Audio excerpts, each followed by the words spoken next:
สบายดีเนาะก่อนอื่นบ่ให้ทุกคนเข้ามาอันนั้นนี่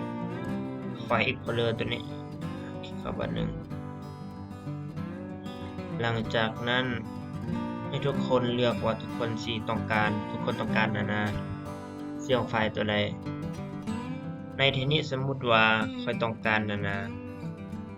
เสียงอันนั้นโฟลเดอร์ตัวนี้รูปภาพตัวนี้โฟลเดอร์ตัวนี้เป็นรูปภาพตัวนี้ตัวนี้เนาะ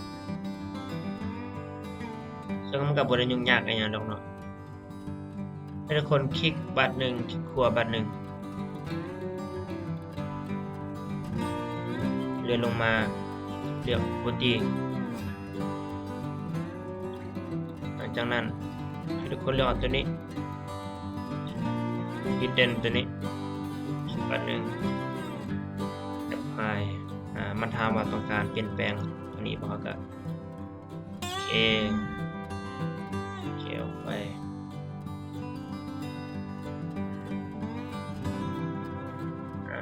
คลิกเบิ่งบัดนี้สังเกตเห็นว่าไฟล์ตัวนี้รูปภาพตัวนี้มันยังบ่ทันเชื่องอยู่แล้วก็ให้ทุกคนมาวิวตัวนี้วิวตัวนี้แล้วก็เลือก option ตัวนี้ก็เลือกchange for of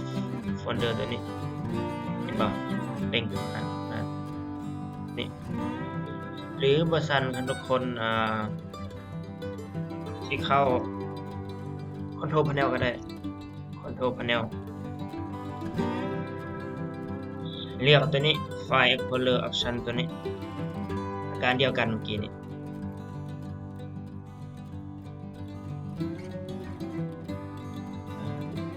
หลังจากนั้นทุกคนเลือกที่วิวตัวนี้เลื่อนลงมาสังเกตเห็นว่าตัวนี้ตัวมันติ๊กแซดตัวนี้มันเขียนว่า show hidden file เพราะว่ามันยังโชว์ไฟล์อยู่แต่ในที่นี้เขาปิดตัวนี้ไว้ปิด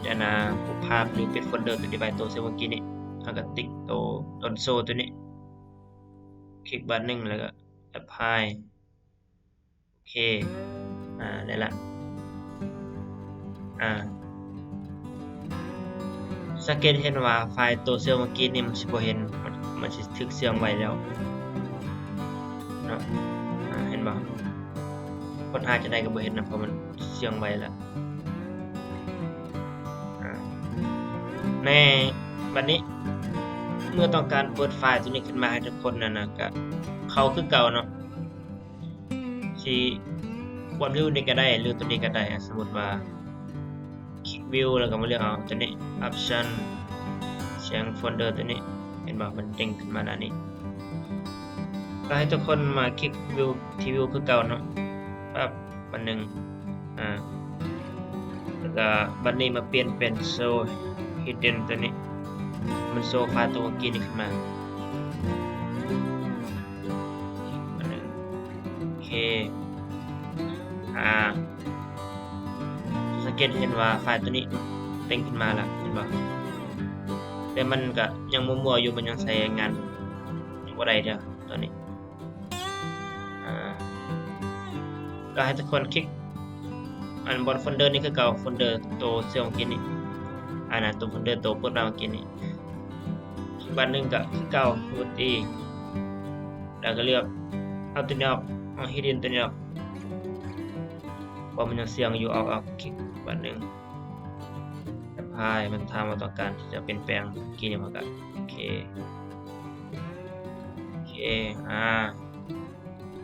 อันนี้ได้ไปที่พอยแล้วเนาะเห็นบ่จะสังเกตเห็นว่ารูปภาพตัวนี้มันได้มาแล้วเนาะก็ใช้ได้ปกติบัดนี้ใช้งานได้ปกติขอขอบใจ